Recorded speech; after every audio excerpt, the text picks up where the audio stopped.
মহাকুম্ভ আমি নাইবা বললাম, ওটা এখন মৃত্যু কুম্ভ হয়ে গেছে,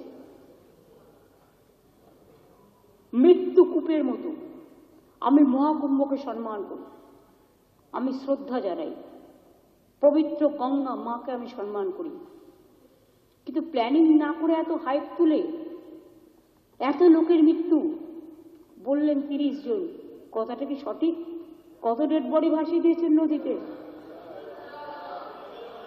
কত হাজার হাজার, 8বার আগুন লেগেছে। বড় লোক আর ভিআইপিদের জন্য লক্ষ টাকার ক্যাম্প, আর গরিব লোকেদের, সাধারণ লোকেদের জন্য লাইনে দাঁড়ান 15 ঘন্টা 20 ঘন্টা দাঁড়িয়ে, যদি একটা মাদুরেও বসে 2000 টাকা।